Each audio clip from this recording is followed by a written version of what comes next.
Sipai sutri lai ku nga ziak tu chante a methiu wapa bung somli le pakwana bung masalama khan lai ku nga le athrian te khan rohak muala an thom hriat an fia ani kha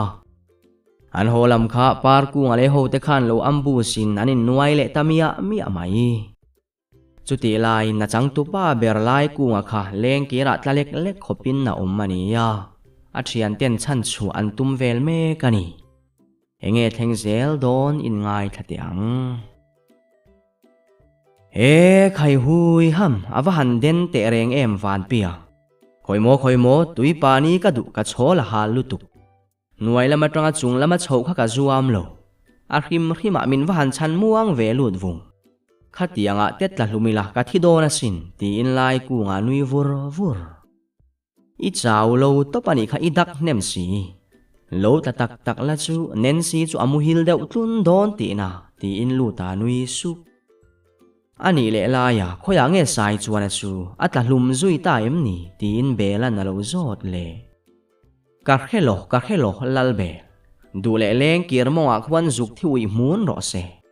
hey ram du salut in vahan muang ve khoya mo tui chu pani deu tin lai ku nga thu nu i vahan tlo ro tak la ya hi in nek lu ve tuala mokatia engtin ngei chua thei kan zong don nge ni haram huai chuwa kan pe don ro bulan na lo ti hui ham in vahan mak tak thina ko tlanga tangin kan lo chua ka zo na lirin in lo khat atlan kha ka uma ka bo thel kha in muang zong kha ni mai ro bul tin lai ku nga nui sun zong ang u ani pui khan ram chin a khelo ba ka aram nuai hi a lau don lutuk khoya ma kal ngam teu lo mai lal bel khang ho khalo veng ula chalale ram duwa khan hrui lo chat ro tiru sai chone jui zuk zong teang u pianga chuan tin leng kir lam chu an pan le pianga ke chu ka chuk ve pe lo sai chone ti vel zonga leng kir ko din ka du lo hrim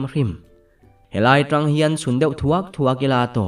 ba ka thidai to ang tin lu tana chun kwal thuak dik chia alo thi to phei chuan athla lo rang palang leng kira hian kalat la chin mi alova tlak ka du lo bok taka pianga nangi jang dewa han tla chin te ba ka tharau tak poi nei lowang aro bulan na ron ti zuwa in van mol dun tak lian si chak si mol si thuak tlem bok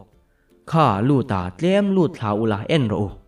leng kira em chuan tlalowang khalai pangvel kha en te u pianga na lo ti zat sai chuan mela khoya ngei om leng kira nam thla ngei du nek mela i om na lo soi vat ro lu tana ti lung lu hey lut vung ke thria hlai khatin tol zut su amak min del don mola katlak choni tla ve don ani mai hey lo tol su ivan mol tak tin ro bulan thingkung a kwa luta tlo thadai ro kha puya doi si robul aw ve da se leng kir ko te kha chun ro piangan na ron ti le khi te amakania khi pa zet khi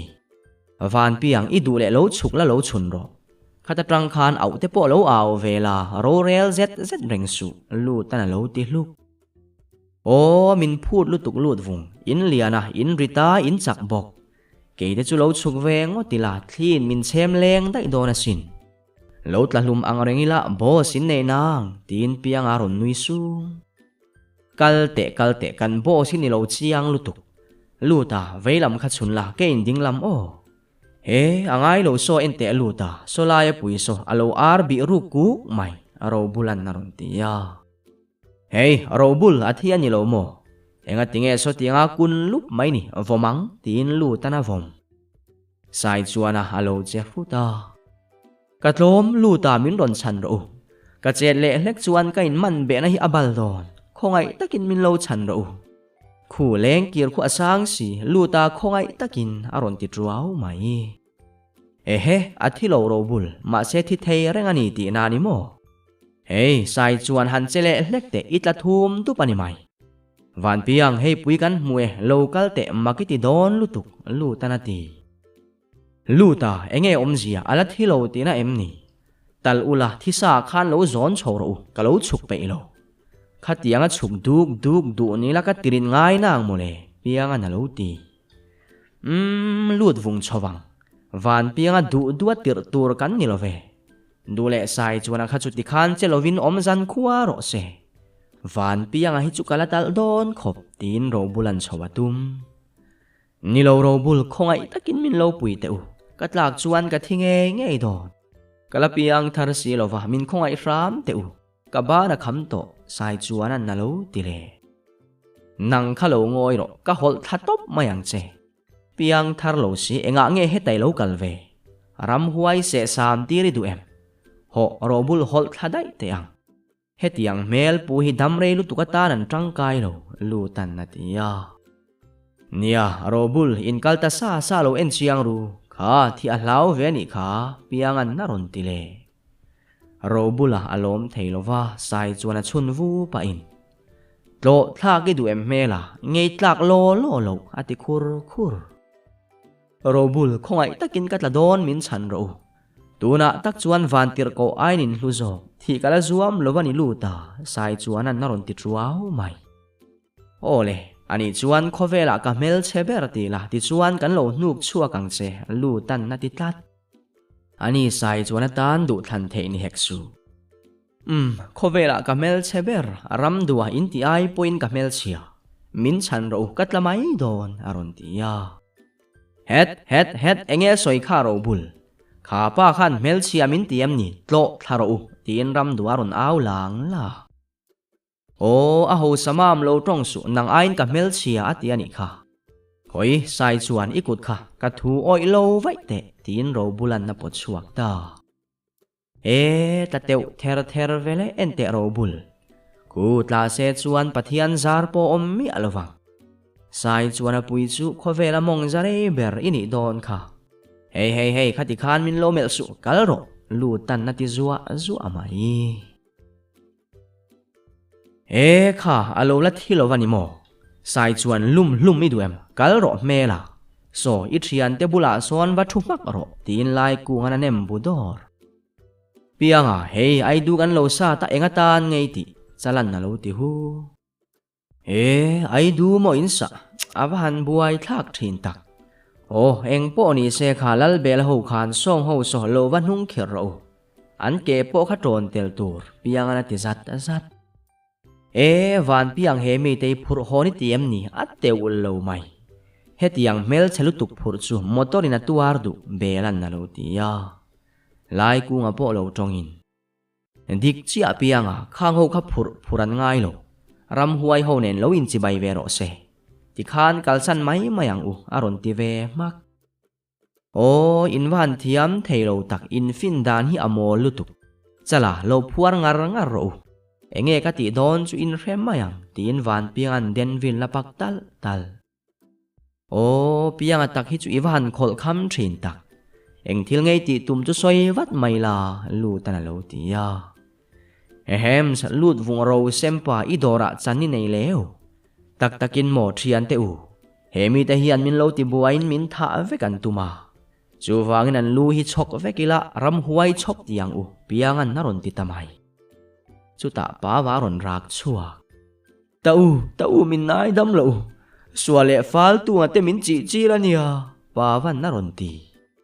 het lo ngoi ro i lu hi ka chok don ram huai chok ka ti don ani khoi mo chala i chem kha aro bulan naron ti khur mai an vai mai chuan an hlau lutuk chu an dang sopa luai phei chuan zun na lo che pianga achi lo an mani pui hi an fran du mel sia englovin tiang u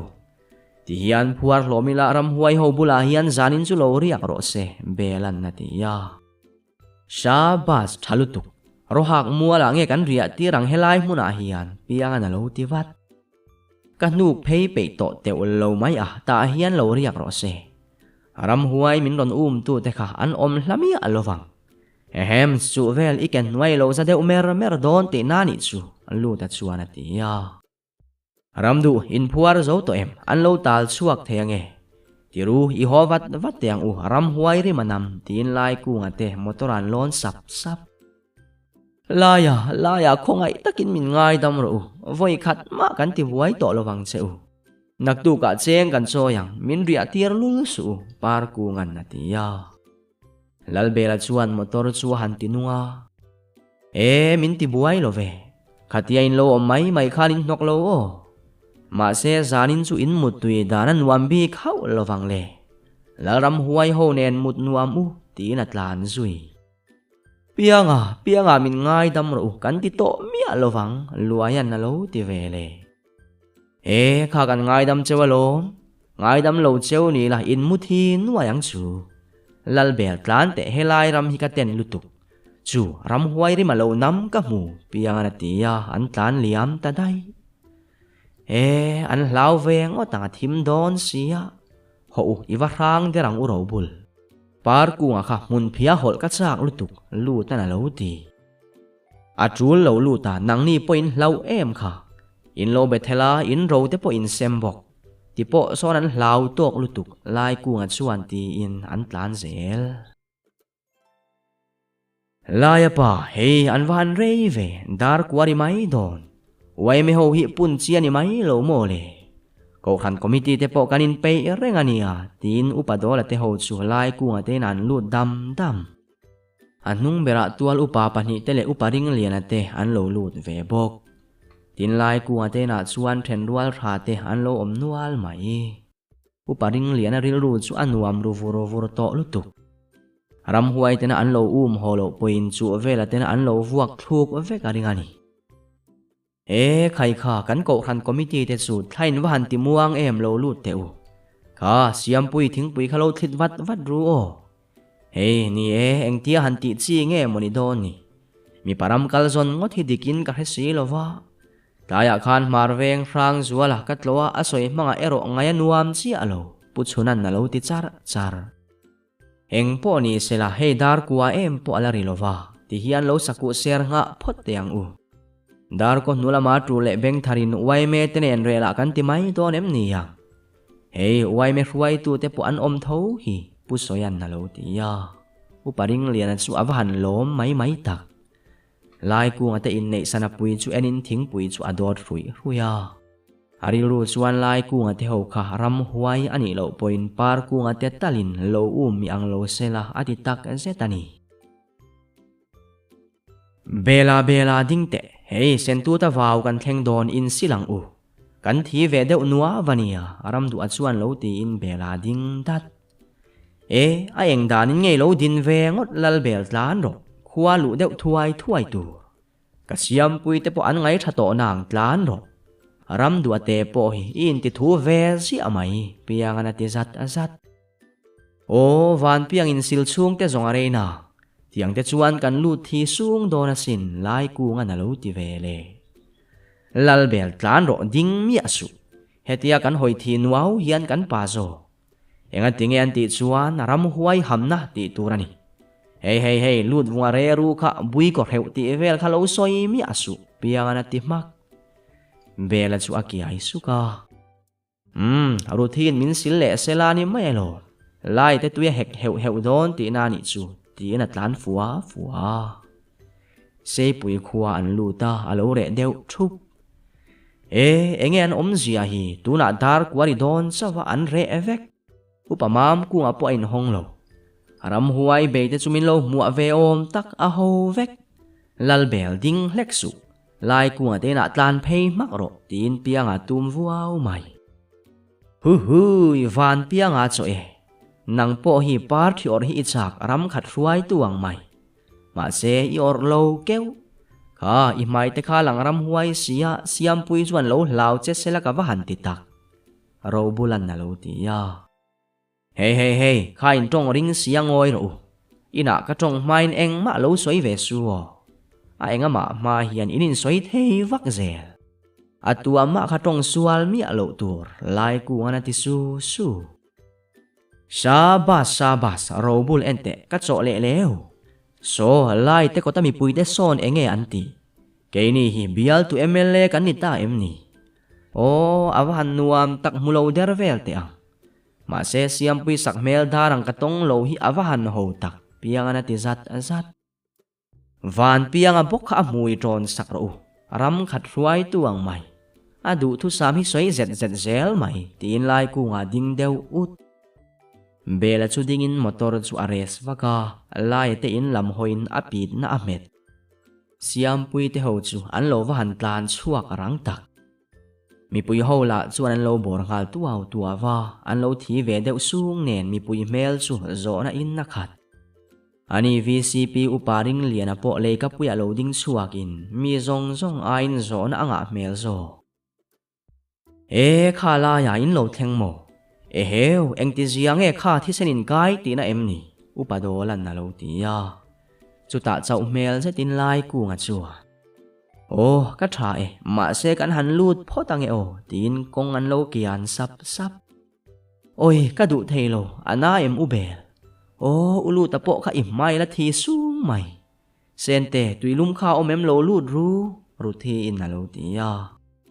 piang al chuan a mai han tuain robula mel azoka ruthi ser sor soka wa han ten chel chul tak ka mai po thi ve tho ti na phun hluk oi piang ai na em enge in ton in vai nin thi vek siam pui na lo ti ve ta ehems eng em tong lo ve choi tuina na tin ram huai kain ham tira ni hi tin piang a hoi wa khai kha mi pui khan lo chim buai lo te u nakina thil om zia chiang takin kan lo soi don nia ti khan ko han committee khalo lut sela midang te kha chu ti khan lo om mai ru tin pu soyan kongka chu akhar mak uparing liana po ril nuam lo ru zetin na lut ve ya lai te bu zem kilama athuzum duk mai mareng thingpui khalo thiula kha lai te na lo mo a thei ang khan lo in buai pui te u azia lo mai tin pikulin ramkin lawa thutir pianga chaw mel cheta tap chaka athu churam kin lawa chuan lo panin phu ba tina bianga lo ben sak chuta mui chu ti tu vu in phu aron tile chilper mola annalutuk kinanu helai talen ngai nap nga hi lo la sonte hey kalro kina chak liao luau si iba ba rual po kanilo nap thleng toy tin pianga phun bua van piang anat em lo khai ang lok si ho boi te he ta lo kalro tin nen sia nui su pianga chu ngam zong a ria kina te kha chu i huwa let top theyang ram du ana lo ti sau ram du samam dul thui sam sei ngoi ro sempa kabiang suma beng bawang ti ka hlawa ni kha sen te lo nai te pem thar dam doi nen khan hei kasil tu ka maya mar vek piang ana tia sen te le ruthi chu an van vir buai ta lapuan en an pem hru in tuilum cho tolin an choi vat avat ruthi iwa han mak tak lal bela kha voi thum mi hruto ko khan committee online inin nim nai lu tu khrim khoi mo ka tu khum hi lo ente athi em tin ro bula nui suk thin rim lu tukin bela chuan ro bula amela good el hani dumpa aron ti ram chuta upamam kunga lo ding chuakin han then khar nuwa laya tu berin ngein chin soi don le hei kan lo trong try na chung lamina changa dam taka in lo ho hi alom om tak na zet chuti rualin hei in chan chin ngai changin mi puyan oma aron tia lai kunga te ho chu an ngoi thapa chuta lai kunga lo ding chuakin chutianga han soi tur em om lo thim hlima darza chia ka lo khelova chuta rang chuan thom lo omin tin dot phua chop nga chu asoi ta ani luta hian bible lo keng lawa atopa rak ruai in toi to kon lama an lo pheya ti khan kan zela engma kan hmu lo hnuwa kan lo ho aron ti lal bel lo kunte sipai ve si lai ku hi tiang em adot han he mai kanin sual tak mo ka ti don alo par ku nga tevel ang reng ha kala soi ve don khop piang ana ti su mola soi su ngoi ro so VCP so enta che amen puai to so tin lal bela lo ki ai su chuti chula ya in suwa kanin teu berani mai mo ka liam na lutuk la in nei lova mi puite so ka vakam thot donange so anin se mur tuau mai tin pu soya ding wa ka pasoi nangin va soi to ni zong heti sung hi kan nia mi ma ding chi po kan ni lo ma se nang pui hi pu du zuanati taka sarkar chet khani vat sengo tange tun la ya simlama PZM min sarkara marlama inche sarkar veringot mai lal bela na tinui sung pusoya anui suka artelu kon nuwa thupa choi ain kan zia zo ka lom lal be mi puite hian thu nilovin ataka thok mi an du ti in VCP ring liana mel azuk o khoi mo upiang te chu iche seka me zial te khada ve te ti fai har lutuk ruthin na lo ti ngoi ro lal ruthi te i bela thik tur son ka kwa don che lal bela alo trong supang tin piang na kwa fet ska pianga ikut kha i biang kha pilem ni ruthi ka khel hi lo ente belan na ron ti ngal chat hui ham vakal te ruthi ilal bel hadar nei hian keipo min thi ka ni hi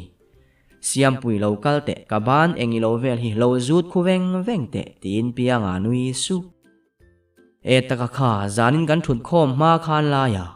radio aizo lam thil thengan lo puanga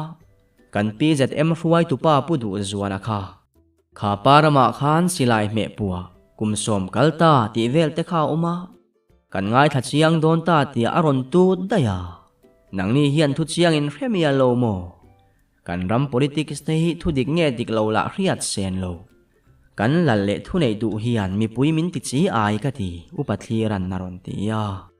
chu tiang lam ti ti dang ron vor chuak chuan boruak chu atire deu thu ma se chu tiang han soi chu pianga phur zong takalo ni khete reng mai ka pathir kan ram hi zong eng kan ti nge ni tin ruang an chara mi bol an puang reng mi zo nam tlem te hi eng kan ti zo ta nge ni sarthi point kan rama tle ngai na akhelova tle el atle seng heklo zol nei in ti le bible aya mana zol nei ring ho hian indo tir phet hi min tuma sipai bangkar lai mai la an lo hlau thu zol nei hian puang lo ma sela bible in indo thu hi apuang vek til thleng tharapiang hlau tok ring tu hi chu ring lo tuang velan ni kan politician tela hi ramtana thil thati nalama intlan siak lovin kan kain kan intlan siaka man soi kan oi ta ni hi wai siam pui ka in soi tui laklo khoimo thingpui chu chuan ka pathlir eng ber nge min zo kha ka khele si nia hetiang thil hi chu kan rama thleng fo maya apoi tak zetani politician te hian politics mi pui te min mel hria tir dan hi afu lo politics si thil thalo ti na mun le thil dik lo po poi sak lo na mun na ni lova ram ta na ro rel na ra bi mason na kong siam na ani zok lai hian dan nuai ti thei reng hi mi pui te ham that lak na ata nan ti pun luna politics tui nu min rui ti ran tum hi ka hne lutuk kan politics a hian tharau lam har na thleng sela ka chawalal pa ti thin te hian an thin lung hi thler sela adikang tin pianga chuan VCP ring liana mel atok pianga toke sei puya tang lo an ve chiam kha ka kham mai mi pui te harila kan vote mangin thil thra sual chua kang u bela na lo ti ve char mai maya piangai soi dik lutuk kan dam hi kum nga dana kanin mangai siak mai ani hi eng po ni se kha la ya dam takinin lo honga na po in nei lo khamo in wa suak tura ngai phot te ang toi to kon leng kir lama mo an liama in hriat upa mam ku ngan na lo ti ya ani deu mai an mel mu thei hek lo le kan rin thu ve thovani hei kan thania ke ni chungai tua kan ngai lo ni som sari le pani in lo na kan la har lu tukero ama kan ti deu lai ku ngan na ron ti kher lut vunga phur zong takalo ni dik lutuk kan VC te hian lep tur tel lovin an sem ngam lovani hi sum kat le inti thei bak hi an thiam lo aron ti VCP ring liana mong chu awahan kham to don tak ho don sela afapa chu vela de sin na hebok si lo lai ku ate ho la in nan soi si lo wa aom lai hu mai eng po ni sela i ho phot yang u kha soya mi pui te po kha trin ti ro atu le nak tuk lama kom ro se tin upathli ra ding luai in van fel thin tak kan upa te nge thlain van ti muang thin Hei lo ngai tua mia su pikulin na lo tia. Chuta uparing lian chuan muang ban churin. Luta solai vela nang ni lo mi hring thom dang te in ria em. Ani lo point sul hudang lam deuh te aron ti tange nge. Luta la chu sen te lam hoin na phun supa angal hli min anui then thu ringot. Ka lutan biak cha chu chang ta che. Kan VC pin zo na zo che kha pu chunan na lo tia. Luta hoi buai nak. Ni don tak mo. Ka hello athim siya ba ka hello aron ti. VC piring lian chu avhan be dong mai tak. Buk ngut pa in. Nu ma eng ma po in mulo ti na mo. Zo big po ne lovin na tia. Mi hring omang chu kan mulo sul nu po. Ma se tuay tokon kan khen pe khan lal bel auri ria tiro. Tin piang tak deuh ngal mai. Khatiang te soi mi am ni piang Ram huay ho toy tokon leng kira an tlathoma niyang belan na ronti. Ma se lal bel ram huayin. Oi kanu an nalutuk an timia alovang. Min puiru ti thom vel chu kay poin ka ria van piang analo tile. VC piring lian chu eng ma soi lovin na chuaka chimveng lama panding ngar. Angay tuana phun pui supin. He mi te wang hian ka chevek do. Van piang ala khan upaho bula dik zetin thua soya. Par kunga tela lak tlak lo ati luk mai. Oi lal sipay kung te niyak phoi lawa dot soi lo wahan thiam tak. Tuna tak hian par kunga te su an wahan trong try na sa don Kan VC pila khan lau thong na sa si. Khuma amumeng kurang su tin ro bula nui su. Ulay te nge omzia ro bulhan soi chiang te u nen sin na lo tiya. Imak nang khalo phi seksu kan soi don reng. Tu ma bula soi mia su tin piangan thil om da na soi ta. Chu ti si upaho bula khan enga tinge do tin soi. Ulay te po iti ang lo mai. Pianga te po chu vela te ho chu an lo thiang nen sin na lo tiya. Kinanu chip chap karo. Khatia kan ti khan kan huay mela lo mole. Par kumar zak mul se ten eng ma an soi ngam don lo. Ti son luya du tokin kan kal thei. Ude nga ti an lo kal ve ngam don lo zui. Eng kim mai hi kan tan lep lang. Lo soi ve to su. Bela naron tinui su. Siam pui te chu an lo nui khur ngara. Laya pa pu chuna po chu akiai su. Chuta luta pui chuan zoi fia supin anin huwa dan chu asoya lai kunga chanchina soi zuwa azua. Kinanu inpa hi leng kir chung atanga ameng pualo chau mole. Tikhan tlala kina chang chu an lo buai pui mayang kan ti la ina phal si lova. Keni chu om lovila leng kir monga thi som nu lang aron ti zui le. Hei pui mole ro bul he pa hian soi om le om lo po khelo. Boy te anu asoi warani kha. Sai chuana ka bo thel mai ani. Lut vung ro sema sona soi war. Lai ku ana lo tinui su. Nia sai chuana ha kinanu ni sela i bo thel don lo ne. Takin kinanu hi chu zo vok ang deuh hi ni ya. En mai hi chuan i chu ti lua lo. Phe thu ka lian chi ni ro bulan na lo ti zu. Ro bul ho te u. Soi rein nei si lo in om nen si pon na ti taringot. Ho big lo ve ram huai fia nuwa ho phim ku ka dik lo. Mizo te hian khotina rang kan neya sum tuak nan kan la ve zui. Ke chu tharang ve nam kan ni lo. La ya zanin chu van piang ang ve kan ni hi kan tong deuh par mai. Ki kan piang chiang ala ki en te u. Zong pan neyang main siam puya kheu. Ama kia edom luar dona ni ki. Chala kola local te hantite luta chuana tiya. Lut ro sem isoi ka hevek ka local lovang. Laya naktuk chu lui kan kal thei tina em ni. Ka chau chu ba ka ni are lovang tho tana kalang u pianga na lo tiya. Nia angai toang ba ka hei siam pui te hi an sam rei man to lova. Ke po ni som thuma in report angai to layan na lo ti.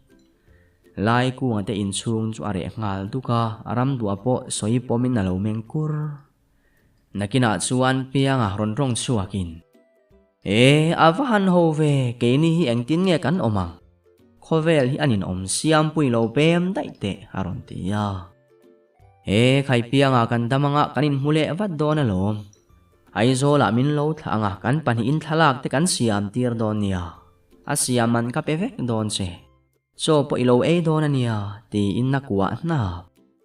pianga zalo zetina khisuka alim thei meu to lovani chuta lai kunga chuan a zu lo phorin hei hi ni la muang u chu vela te ho pu an mu to ang aron ti tum dangang lo zetin ngoi rengin nan ina anin mang tha ban chal pianga naktuk chu in suang o pial tle pa khani pem siam puin na ti ya kalo so mang cheu lal bela tel lovin mutui vek u tin pianga nui lui sak leva an lo ho to em pitwali te kom thang lam te enem lai ku an ti an lo ho vek to tin VCP ring liana buai hle ho nang en vak ngai na lo eng tin nge lai ku an te chuan an ti leva na lo ti ya VCP ring liana chuan han soi zunga vangai vendo ni la kan pani in na chi si lo wai me pun do ni la kan mual pho don box si atinwa nuwa oi song a enge mo an lo vati reng ni chu lai ku ate chuan eng thom mo an riat VCP ring lian nu puin na lo ti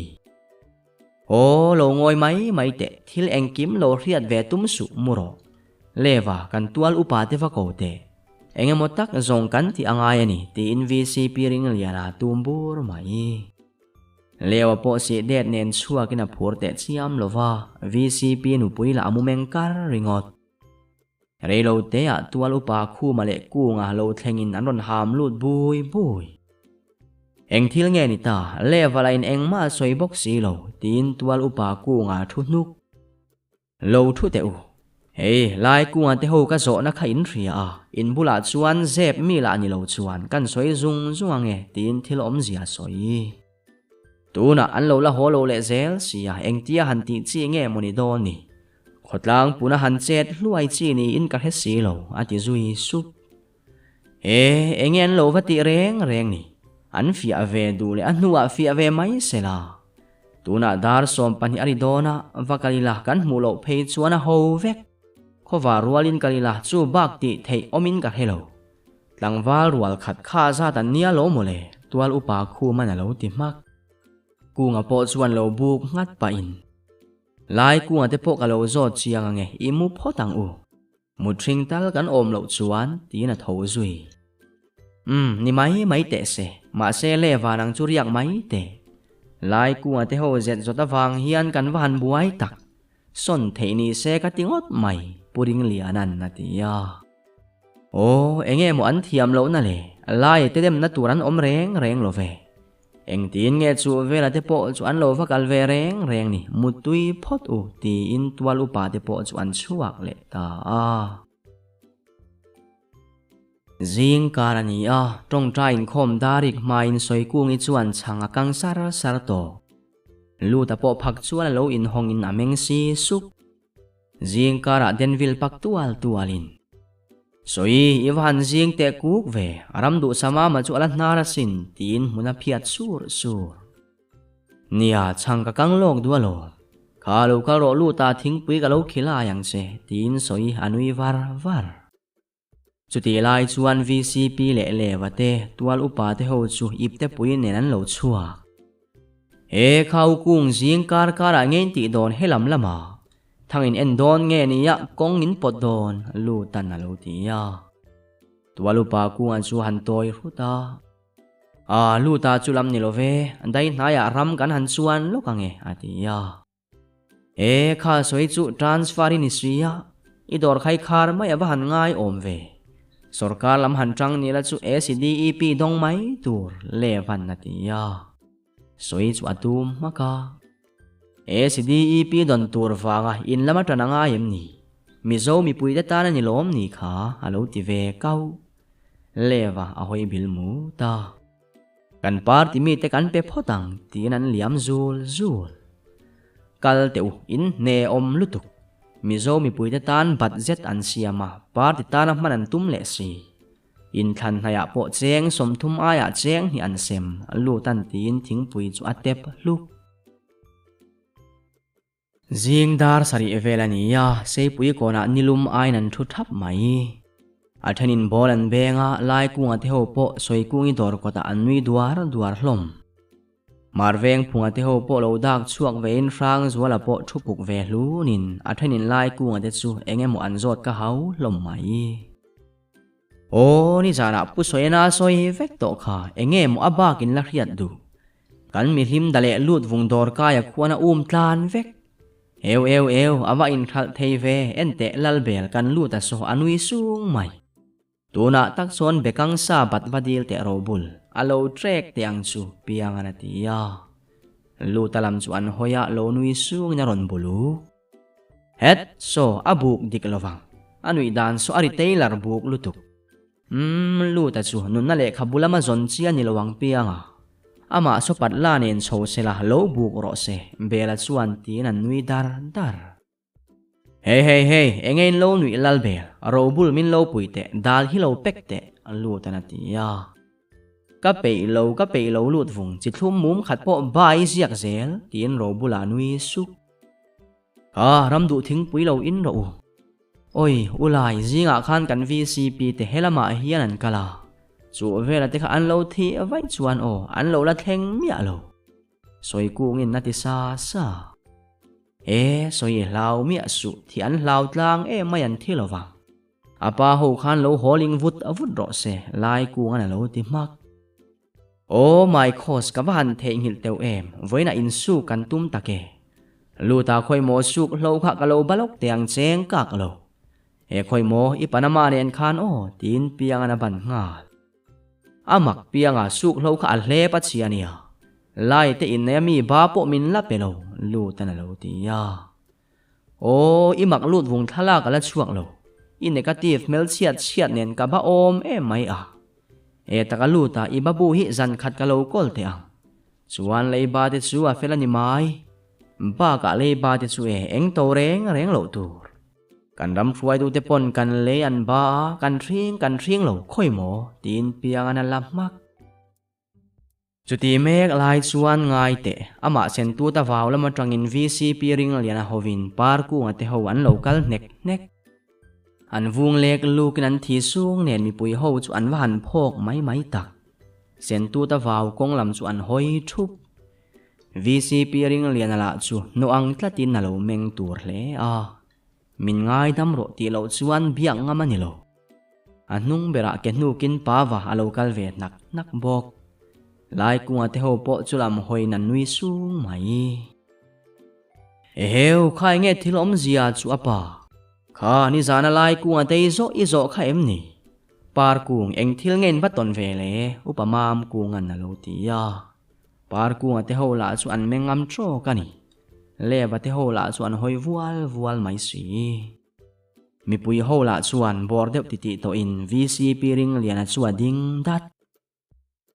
Lo nai lo te mi pui te kan nau te hian eng ma an tong lo ve.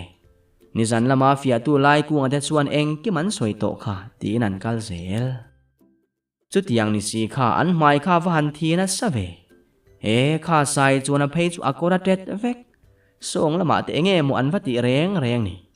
Te lai in kal vem ni lai te kal na khan pianan na lo ti lung. Te lai chu ding ta tina hoya pianga te ho han mu chu akal le rang lutuk. Mo te lai tonin nei chiang mai. Roha ka khanin kal ve nge mun danga pianan na lo ti le. In van ma ke eng ma ani lo ti po. Kha nang ni ho kha lo kal chak ro. Helai hoi ve ngam tur po in ni lo. Tin VCP ring liana kal luk. Kha engin zia sai chuan. Khoya nge zing in vakala in vathi na sa ve. Ka pawalo hoite khoya nge in kal pianga na lo ti lau. Lu ta te ho chu an nui hu ka pawarang takalo hoin. Ta nim ngai tam lo aron ti. Kal ro mela vom lu hai du belan na lo ti ra ma pawa abai liam lau mai. Chu tiang chuan sei pui ko na jing kara thil thleng chuan soi zuya wa han lo tak. Ngai dan le rin dan an zel din luai mai. Chin chang he tu lai ku atele par ku atela an ngoi mak mai si. sei pui khuwa chu rin dan soi thiam ti tin benga lu ani ringot ka laya nang ni lam khan enge motalin hello mo ni zan lama par ku nga te ho kha in mu em upamam ku ngan na tia mu hau lo tôi to kon leng kir hnuaya khan min pui ru ti thome ro kan thria lai ku nga na lo ti du lek sei pui khuwa chu rang buai puinan phu sup mai thu di kero ama lai ku nga te chau lo chuan an hello ka hodon ke chulal be voina in tel lovin siam puinen kanin sudon keu hey sum du ro sem tang kalut vung ti khan I dora lo thui muan ro tin pianga tho lei balian kalte aba in suini don ziap zuap kha lu tan lo ti hluk analo ber ome lu te batam hi chang kan na o abatu ain abat sakate an buai zo cho ei tui lem lo in me a cheom hlom si tin pianga kal hey van piang kan ina in ei don ani lom ni siam pui ten ron lo bol kha lai ku ngana ti ya lai ku mola chu tiang te chu nimina khan soi ta che choya min som don te chuan lu ta po khil ta che u lut vung lep ngei du cho ngei tin pianga nui suk iwa han chezet zut tak kan va in kanin sudon nia voin chu loin siamula lo pheru o kapain lei pui tlo adwa tlai lowang u lai ku nga chuan atia pianga chu te kanin angle ta khuwa hi alum sia in bual teang u kan khove lum chaklu tuk hi chu chala mol wang vekani voin chu lal bela te waw mong chi alui ang ngatin chete ang ro bulan naron ti ro bul mela mola wa khuwa hi lum mani love ba kai fin dan hi ka thik lo chi tin chala nui ru ru kalang u ro bula te hi tui soe piang ti sa zel mai chala nang meni som donem pial tle pa khuan thu sual ngar ro se bela chuan ti nan kal dam tuk thuan e khama chuan in suin pial tle pa an thua aram dua eroin soi dor nga puin piang ero alom vaklo laya khoi mo zu kha lum si ro bula mel chebok in suk ve kher hi in mamo lo kha lu ta phei chu dalim ba kinam lo in bual la horo tin zuwa thlikar kar laya in suk zuwa chak ai khorila khulai lui te a khwan ngate po thliar thaman om ro bulan na lo ti oi awan nuam don takse poi kalang u voin chu ti tur danga om chuang lo zan lama inin khom le om si lova khuwa lum si in chia dayang u ma reng na lo ti wat lutuk ma reng kan kal donia chala lo in su thuai te u rem ka ria la ya ti dan thadeu ka ria tin piang ari azot ruthi bulatanga in lapa se tin bela chuwa enge soiro van piang i rizot azot reng mai ka motor pa ta apit na hi ang in suvero I tong reng mai aron tia karem rian na ka soi don lo mole ol sam dewa sanghaman dan ka ria lu tale ro bula hi bualila huan devin noila an thi hi sanghovin an ruisa aron ti van piang irim kharui tham local te tin puya chum hi du em lu da chuan tin tuin na ron the siam pui te ho chu an van nui na satak piang chu akal hu deu phanga lut vung sum du lian nuam lutuk hetiang me makhwa lo lum ta hi an make kan ram ruai tu te hian kan ram bo ruak hi phai an lo zuk khal tak em moni tin piang anui vur kha in suro bal si tong thei si I jeans te kha rong po nei lo lai ku ngana tia angai lo pianga heta lo thuro ka lo suk sakang se kha suk tur po tam lo kha siam pui na lo ti wat hems lalbel kan van in ang lo thin lu lai tak ti khan ru thi bula khan lo in sulip zet te pianga chuana tia mela eng lo rim nam hi soi kher zel su tonga ba ki lak tlak lo tin lalbela tum vuau thil te hi in lana ve thei sia in ngai tuana ang soi te hi in hoder vel thu takin ru thi lui kan han kal ngat ma na nga kan bopui man chu ain ang lo le ngotang tin pianga nui suk ti chuan anin suzowa pial tlep lui chu an zo ta pianga chuan nem pel le khat thri kha pianga phim khur te iche sual pal lawange in puak ho te kha ngai nge o lui dunga puak ra la chuan te hle mala irit ve ze kang chalan na ti ya eng moi soi chal ming toy hetianga chet sual hi chu ka du lo kum lai zo la hian che sualila chet fuwa ol zo hui duk tla te khian a chet sual tak tak theilo tin pianga nui bulak kha pianga kha khadai su kha ngali man leng ve ni ai mai the ka ngang u lai ku nga chuan ati ya la ya hei chu an pu ka va thave mana har lo mo the kang hi chu har sa lo wanga lu tan na lo ti ya itan har lo om lo thil te chu an pu ka that le alut rila ni mai lut vung kha tlem athachak deuh khan han the ru le hetiang hi chu ro bula te thiam chi thuak man vak ngai lo tin pianga nui su pianga lo han ho te tel lo la min chok zo ka ni mai kha la ya tui khalo la peng ro tin ro bulan na the lau he khuen te pianga khu ngavok te puan om lu ta tiat belan na ti ya lu ta ding muk ke chu ka bang la ya he mi te pani hian min musit lal bel khoi in ba khamin lo pero enge khatia in ti bik aron ti ya lu ta analo mai khain the kang tre ba ka tun la ya chuan alian lian an lom tin la ya lo nui dik chia lut vung ba ka helai ba in thin te chu iti o mang lo lutu pe che po ni ila iti bo da yang biak in tla kan peng che o ti ro lal be tin pianga khap fek tum bura tui thein lu ta chuan nang ni hi ma si ma hian inin khom lo wange ma sela in baral don chuang lo alo ti baral lo velu ta kumin bak chu in khom po kan chutri bik nang ti in bela anui hu le hei sen te lo man ru le kha le sangan tam mai lai ku ngana ti ya oi anuam don lutuk kha eng sanga nge van lian bik ve ulut sen te na lo ti lu ta chuan lal bela melin ngavok alo ti lu kha man ro sen te lu ta ni kha hoi mo bula kiang te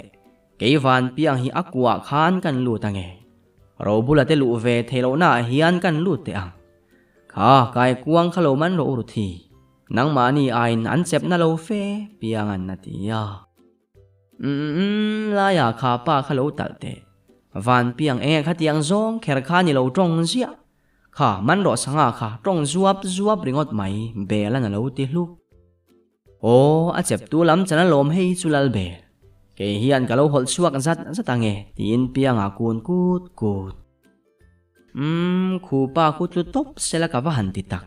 tong thei si fing si nin om lu tuk tin lu ta ki ai su adik chia khu te amen dan khu ati sa si trang ma sial box si lu ta iba kha thing char ro tin ro bula thohul oi anua me sanga hi tam si khoya nge kan da don se po hei chak ai ka mu abop puilen dan hi ente u tin ma rengi au lut khoi mo ma reng ka lo ente ang hei chu achep na ang reng ma reng ro bula po hi chep se chu atreve hle don ani hi tin pianga nui khisu pianga hi chu iwan mak tak ti khan siam pui bula khan man mai ro an man sa da na tur chang el na va sa ro kha khop chu om mai don kha lai ku ngan na lo ti ya ho tuang kan tlai mai don la ya kha kan man treu to kha tlai lama tal dor ka ha lo chuan dik lo lal belaten ba min pe du box si lova tin lu ta nui su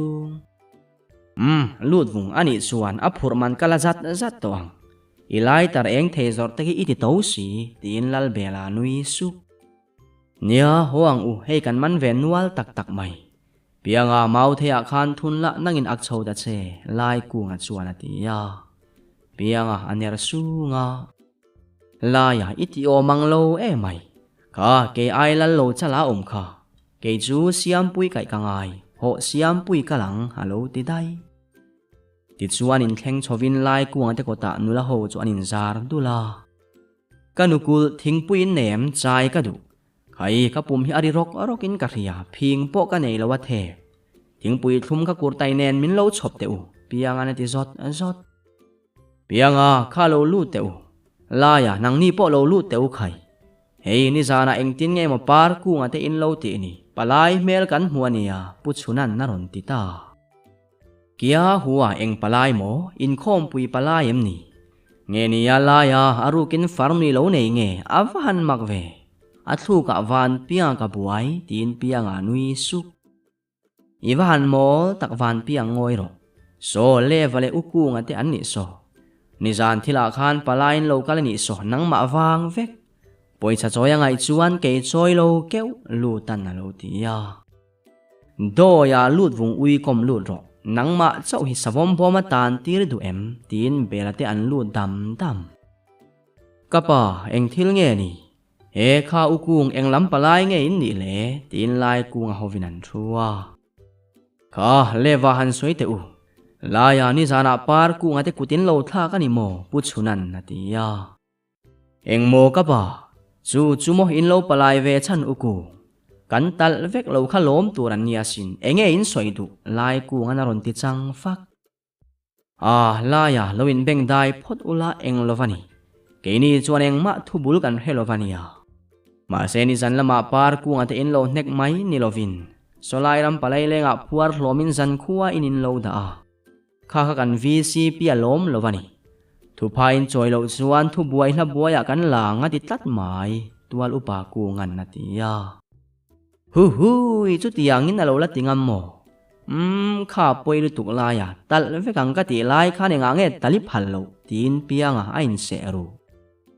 kinanu kan thian ho chia hi thing pui thlumin lo pete helai huna hian kal hen kut manangai ro bulan alo ti ve bok chuta lewa chu han khu kharin kha kan thu chu in ria mo thu phain lo choi lo chuan kan ti tur chu in riat kha aron ti ya chu min vau deuh tina em ni thu pha hi e kan choi lul lawang kan tal lo kha lom ro se bela na lo tiram mak adik chia ani chuan mai tuam chunga min lo changa tharum nena min lo beitu telaka thu buai ziak lut ve rupang o robul ziak lo puan le pen bala ro le kan thu ziak hi lewa in hon pheyanga tunge thleng thuingam zo kan thria angsu kut tho achet lama sa te chu tunge kan thria e lai ku ngana ti ve mak o chung de chu in thuani ya che theilawa in phuar hlom kha lom kan huat ni kan thuanga thu pha in soi lo chuane in thu ni te se tin lewa hoiwa lewa chu palai angin in local nge min lo vau hei hi ka in chunga ni hi o pu chunan na ron ti chang ve ta fak mai dik chia adik luru buru ka pachun thu pha hi e kan choi ngwa rang lewa ani le i vau sangabom tu te kha eng tin ngei ti dan hian phak lo le huap lo anei lo min tha tuma mai tuma min lo chang tu te laka thu pha kan choi ma le kang in duani chuan in duang angin mal ro ke ni po kan che ve ang pianga na lo ti nie tunge thei kan riang chu tin la ya hoi mak sepoi remiti chuan kalo tong ve lok hei hetiang ngota in ti hi adik lovani dik tak chuan chu vela in ti te kha an dik lo lai te hian lo that vek po ni sela an thiam siam pui na lo ti ya nie ho te u in ngamani le thu buai hla buaya chuan lo la ro tin par ku nga te ha ka mu le vele ka vel don lu tan na lo ti ve bok levale tual upa ku nga te chuan chuak zula chuta ro bulan na ron aw le ram uku nang po pulpit lang aw mai ro mi pui te hian ko ran rong bol tu politics scale politician te bau urwala lo wi ke tang ra kho hi kan ria cheu politics sai lu tu ani chuan bangam ro atia khairo bul ro bula to ke khatilo deuh khanan tinga ye tin pu chunan na lo khap ka pachun atok lo heng ho hian za an phu lovani an rong bol na hi kor an mang mai sing ne beram vun sin dik takan ni hi politician te ui buk mai hian mo ko khanan ti za om lo bang ro se belan na ti ya ma se la ya thu buaya lata sela thiam chang talo vila engtin nge ni yang savom bo ma son min khung ve palange aram du an na lo ti ya doya enge ma se lo ti du le tang ui luap donia an vc pi ho son kan khung nga lo hoang u karila tram to lụt vùng bắt trên huai ie si chang va e teang u nang tang ka nga min khilai te belan na lo ti no te za tori lal bel hadar ka hlepin e zo don ka babua hian e in minga khat vekto tang kain nei ba min pero u lu ta chuan ati ya ba de churul vat mi ani lo lut vung i mak lutu lai te na kan vi si huna kan rulang che he vi si po ka chak vak lo lei ba kan nga si upading lian sumpuk ru saktura vi si hi a ho lutu piang an lo ti ya kalte imol van piang lei baru na tur kan puk vele keu mai don ani mareng choi tui bi griau o sak ai bop pui e khan min lo het suak la ro bulan ti in nan kal dam chuti mek line VCP ring liana in sungero are duk ama VCP ber chukut nung suin na vei tuak seka lewa hovin midang chu an lo ngoi thup in thu hitlang thanila tu ma in min thiam don lo lai kuwa the ho phuarin ni ti an khriat phei chuan an nui za don lu tuk cheu kan party la ni sela kan tlazel bok kan ro rel na la rel fu om lo tla khrin min nangani hi sai chuan nang ni po sei pui ko la son vadak to su zol nei te soyang hian kan ram hi ni nuai selania ka ti ni ati luk sai chuan te ho chu an thuduk chura eng ma an tingam lo e khain sum te paring upai ni ya VCP ni bok imi te tara thamuan pui turin han om te tuna chuan ti thei kan nei lo wani hi tual upa ku ngan ti na chuak mak so pa liau luau la so tui bur he hluringot piang tharbik silo kha par kung horo chokan ei don nang te la hi thiam tak nei silo I cho e tui em ringot tin pa wa mel avak o so tal kan ei nem lo ten kan sak theina tung fu hi e hal de wania o in tiam bik lowang tin piang a hoi tum ve mak ti chuan kararala sei puyov da wala chuan lai kuwa de thian ho chu an hoi hero lar mai vai film top lama achang tupa ang de van ni mitin an ngai sang vek ram huai bo thean ni ya ram huai nena anin sual thu chu ria anin khil sup heti lai hian par kuwa te ho zong VCP ina mezial jing deu devinan pak vak ringot anin nga na ve ber VCP ring liana thu soila su mi puin an nui dur zel to mai si thotan ni tu kania lai kuwa te kota pianga te ho chu an kim le effecto ip te pui akpuar langin den vilan zuwa pianga chuan siam pui thalak sak zeu oi boi te min ngen le main kalang u ulai te tu tenge kan langa nen sin na ti ya kalang u lalbel motor khal film khurte heite jing kar tangin meng dikalo tlat imit khap zindan em hi zui inem ni lai ku ngana ti ya lalbel chu mit jim sun chungina khap seka anui ver chuta kurtai ke zeu pa in lo lai kung enge mi mit khap mai te lo eng hel chuang vek ru kara thel pui ngar mai tur chawania ruthi kabula thuro o agiar thak zongin ka thu deu na angche tuk in chu pianga khovel hi azim vek tin bela nui sun e kan kal ngotin lal bel he ram duati an lo la thleng lo chala chuan ati ya awan mak tak kan suak rual renga khoya ngian kalbi jing kar in khero lai turani lo lal bel kalro ani lo chuan dor nga ka du tin lu da chuan sen te pom deu tru an lo thleng tre pang soi khan lukhuma thei hilani kha e so an lo thleng e ram du samam dul thuin van rei em ve ro hak ram huai ka bin tir mayang che le lal bel kal toro le tlan sot deu et ro siam pui ka thun dan hi ai dom deu reu thunui sung mayang o ti nan suak ta robula chuan mareng chu arhil sura rohak luya son voin chu ka del don che so lui so kantan in riat reng na lui ni ro se ati zoi sup oi iti mak robul ka piang ate khanan riange mareng na lo ti ehems bel hadari lo ria robula du thu sam te ku kha mareng lausu rohak luya akuta elle vak mayang tin piang le bela annui ngek Hey lal bel kong khaen ro lal beli molem ni kata che mela lai ku nganati ya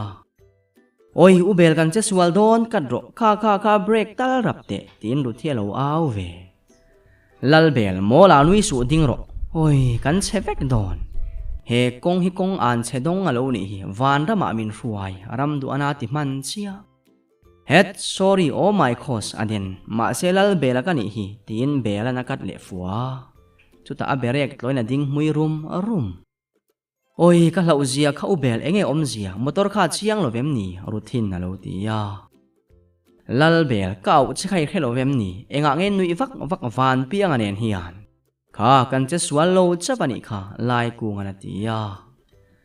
o in van mak bor tak lo liam dia kila in phun lo jok tu tak takin ka lo nui tui lu tu kani kha hey a try motor po tha ka lang u jing choi lo chuan ri la drum si lon ru ati khi suk a khrimin piang anen khan engein khi ka renga rui in nem ni lal bel film khuro konga jim hi le tiru ka lang u le piang anang po rak chen su lai ku nga chuan ati ya amak enge mo lai ku mi nui mai te in huat le siam pui lau to su he kong hi kalvari kong ani hi tin piang a nui su bela po nui sukin motor ati nunga ares vak kalang o atia ares phudut duta motor chu asot thimuk sorry kara thela tia lom pianga in hlade dulu tu khrim khoi mo ruthi chabi kha e ka vuwa tak lal bela na ti hoi lal bel ka lo khalang in nui sung ringota adik mi alo lai ku ngana ti ya lai duap tu lo in ro su lal bel tlan khu vet ro piangan na lo ti ya dik chia in soi pe si ba ka driver in motor ka khal lovina dik lo tin bela tlan khurum rum rewak lawa lui thlengin lu ta halo awa atok lal bel ding ro nang pui hi tui chunga min li lu pui tu mem ni voin hi in dik lo ka chuang sil vek atia lal bela ding budat pianga jam kam karo aron tinui sum pianga ari khata le chukru le la ya lui chu alo valian ve so lai so sei te horam khani em ani hi lui te an local ve nge aron ti ani so ma se helam hi chu an kal kha tang ma se sangharai ru ki an ching ria wasin eng po ni se chala thuk lo siam ula chuan ram du thing lo fom ro boite anu helai lui te a hian erong lo bol ru o le lal bel local ru le koila nge kan vua kang in en ho te ang u kan lo cham me lo hi tin lai ku nga kal zui hey lu ta le ro bula te kha sa kha lo siam ro karila tram tin pianga kal khut ka pianga kurtai hi ke ve ro ke ji khat ka e zo trep ka hian thuma rop tin bela nui su lal bel hey choi khama kan zule donia kan khovel hi acho nu ru in ka ria lu ta phei chuan zu se chu ama hi alui sia achul rupang tin piang le bela an nui su ai nang ni kha local teu enga nge khatinga in din nui suk ni